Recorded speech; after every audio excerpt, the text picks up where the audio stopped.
mendulang manfaat herbal berkhasiat lewat cara nggak biasa yang kekinian.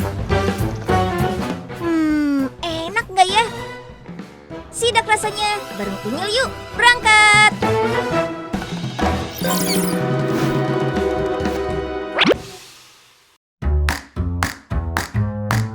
Kulit cantik bebas kerutan. Perut kenyang berkat asupan bergizi. Semua bisa diberikan sama makhluk hidup berukuran super duper kecil ini. Namanya Chlorella.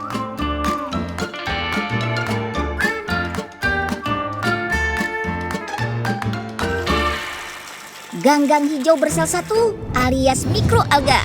Makanya melihatnya juga harus pakai mikroskop ya. Alga mini ini hidup berkelompok di perairan tawar atau laut. Bisa sampai miliaran jumlahnya.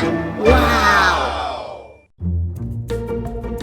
Tapi kalau dikumpulin cuma kelihatan kayak pasta warna hijau gini. Untuk mengolahnya, alga hijau Chlorella harus dikeringkan dulu. Kemudian dihaluskan sampai jadi serbuk. Kayak vitamin dan mineral, klorofil Chlorella ampuh usir kerutan di kulit loh. Kandungan antioksidannya juga bisa usir racun dan bersihkan sel-sel kulit yang rusak karena polusi. Karena itu, selain disulap jadi produk kecantikan, di negara maju, Chlorella jadi suplemen populer sebagai usaha mempertahankan kualitas hidup.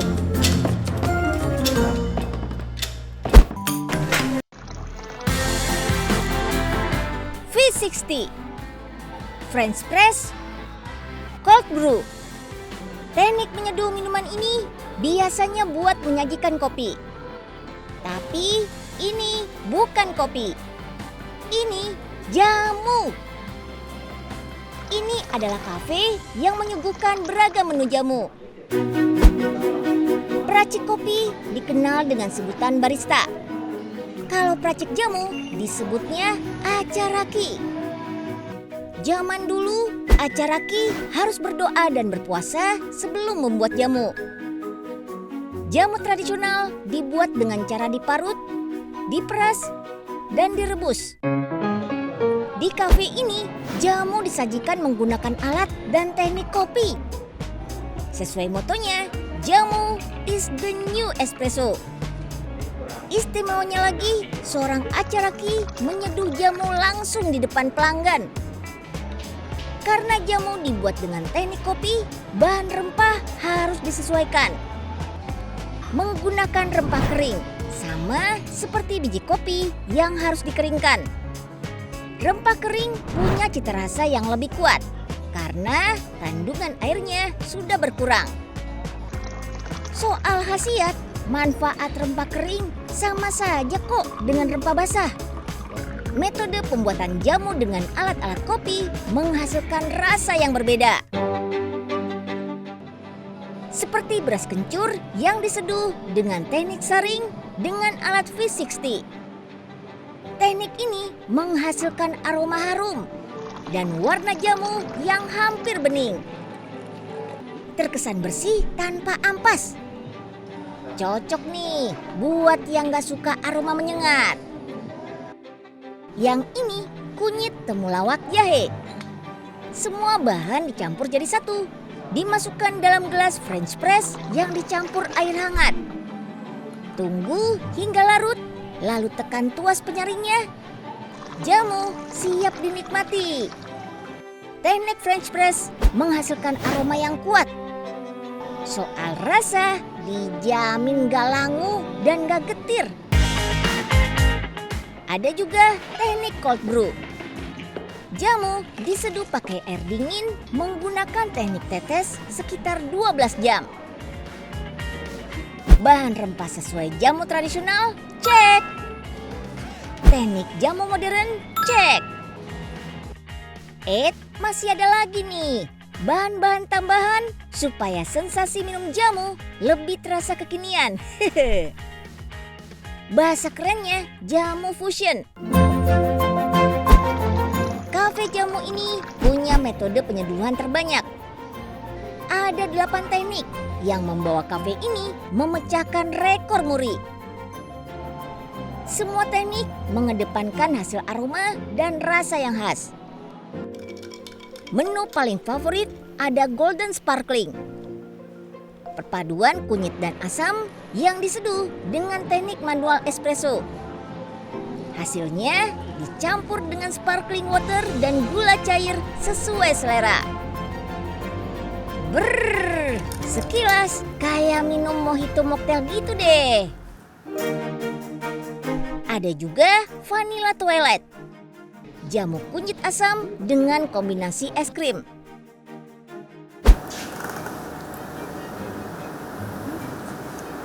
Ini unik banget sih, kayak makan avogadro tapi versi lebih sehatnya. Walaupun ada kunyit asamnya, dia nggak terlalu kerasa karena vanilla es krimnya enak. Buat pecinta rasa jamu otentik, tetap ada jamu murni tanpa bahan campuran lainnya kok. Seperti Kuteja, campuran kunyit, temulawak, dan jahe. Menu ini terinspirasi dari Bapak Presiden Joko Widodo yang suka minum jamu ini. Atau Sobat Unyil nggak takut pahit? Wajib coba The Challenger. Paduan rempah sambiloto dan temulawak. Sambiloto punya rasa pahit yang kuat. Ditambah gula atau madu, rasanya akan tetap pahit. Sebagai penawar, jamu pahit disajikan dengan potongan jeruk lemon. Sejak pandemi COVID-19 melanda, jamu memang jadi alternatif utama untuk menjaga kesehatan. Tapi nyatanya popularitas jamu belum bisa menyamai minuman kekinian. Tiap hari anak muda sering jajan kopi atau boba. Tapi belum tentu ada yang jajan jamu setiap hari.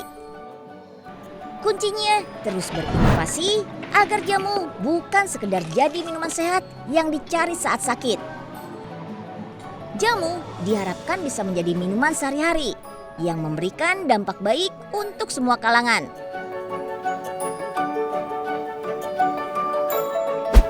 Dengan cara penyeduhan dan teknik yang berbeda, jamu bisa dinikmati sama semua kalangan.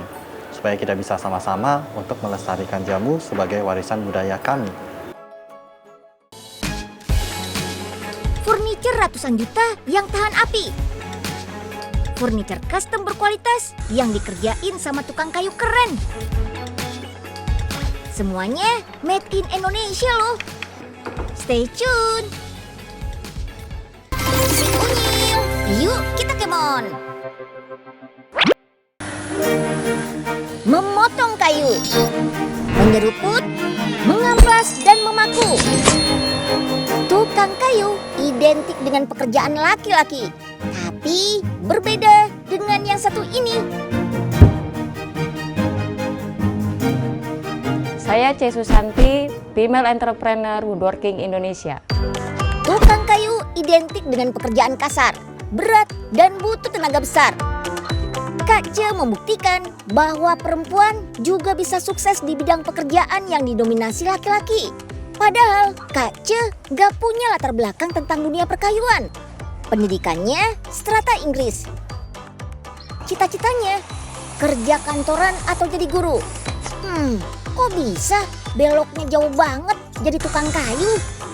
Alasannya kepepet. Saya itu dulu pernah nganggur 2 tahun dan sulit mendapatkan pekerjaan. Jadi selama di rumah tuh saya mikir hal apa yang bisa saya lakukan dan menghasilkan selain mengisi waktu. Kebetulan saya suka melihat desain-desain kayu atau segala macam. Nah dari situ punya pikiran untuk kenapa nggak saya bikin sendiri atau membuat produk furniture dari kayu sendiri, dan saya coba jual di sosial media dan ternyata sampai sekarang. Semua bermula dari tahun 2015. Kak Ce memulai usaha furniture kayu di teras rumah dengan peralatan seadanya. Dari teras rumah, usaha Kak Ce berkembang. sekarang sudah punya workshop dengan 2 orang karyawan. Cuan yang awalnya cuma 50.000 per furniture, sekarang bisa mencapai 10 juta rupiah per project. Wow! Tempat tinggal di dekat kawasan industri juga menjadi keuntungan. Kak Ce bisa memanfaatkan box kayu yang sering jadi limbah di kawasan industri sebagai bahan baku furniture. Karena memanfaatkan limbah, modalnya gak gede-gede amat. Modal awal cukup Rp300.000 saja. Tapi nggak semua kayu limbah bisa dipakai. Harus memerhatikan serat, bobot, dan riwayat kayu yang tertera pada cap. Memulai usaha kayu yang paling penting didasari rasa suka, niat, dan konsisten. Pengen sukses kayak Kak Ce yang sukses di bidang perkayuan? Harus siap sama resikonya. Karena bekerja menggunakan alat berat, Kak Ce pernah mengalami kecelakaan. Jari kaki nyaris putus dan sempat trauma. Belum lagi omongan orang-orang yang sering merendahkan pekerjaan Kak Ce. Intimidasi ataupun mendapat diskriminasi dari banyaknya para tukang kayu yang kurang setuju dengan keberadaan saya, yang dianggap mengambil lahan mereka. Jadi bulian yang saya dapat itu saya jawab melalui karya saya. Yap, meski banyak tantangan, Kak Ce terus melanjutkan kecintaannya pada kayu. Usahanya semakin berkembang dengan bikin karya-karya unik. Contohnya, anyaman yang terbuat dari kayu limbah. Kelihatannya simpel, tapi bikinnya susah. Kayu harus dipotong setipis mungkin, biar nggak gampang patah saat dianyam. Kayu limbah juga disulap Kak Ce jadi perabotan kekinian. Meja sudut, coffee table, meja meeting, nakas, tempat penyimpanan, aksesori interior, dan masih banyak lagi. Bisa untuk interior rumah tangga, bisa juga untuk kantor. Peminatnya sudah sampai luar negeri loh. Kak Ce sudah bikin perabot custom untuk pesanan dari Italia dan Alaska. Hello, my name is Danny Boardwell. I'm from Alaska. I think about 6 months ago or so, I found a Facebook profile of a Muslim woman wearing a hijab doing woodworking, and I was really impressed with its craftsmanship when it arrived, and the effort put into making it arrive. Kita sangat seneng banget, makanya kita minta Mbak Cece, boleh nggak produk kita mau pajang di sini gitu, karena ini bisa ngundang orang juga. Ini barang bagus yang harus diperlihatkan. Wah, bagus banget lah.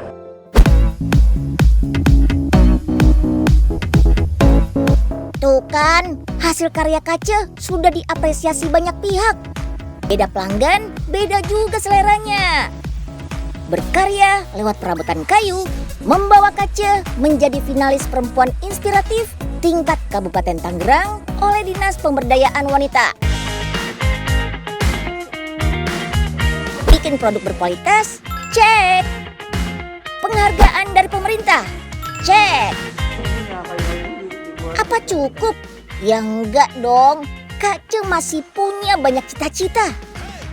Jadi biar terbiasalah orang Indonesia ngelihat kalau ada perempuan main kayu ataupun profesi di bidang laki-laki itu udah bukan hal baru dan udah bukan hal aneh dan nggak perlu didiskriminasi segala macam. Justru berikan kesempatan kepada kita untuk ikut berkarya bersama-sama dengan para laki-laki. Dari Kak Ce kita bisa belajar. Kita bisa menjadi apapun yang kita mau. Segala omongan negatif anggap aja buat penyemangat. Jadi, apa nih cita-cita Sobat Unyil?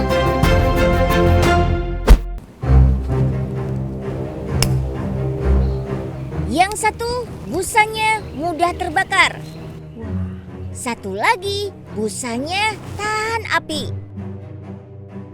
Memang apa sih faedahnya ada busa tahan api? Busa biasa jadi isian sofa. Nah, sofa adalah salah satu furniture yang gampang gampang banget terbakar. Kesambar api dikit, apinya bisa langsung membesar. Di negara-negara Eropa, semua sofa wajib pakai bahan busa tahan api.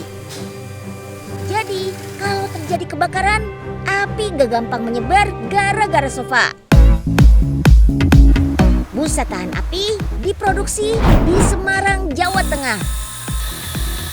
Bahan-bahannya sama seperti busa biasa, tapi ditambahkan bahan anti api.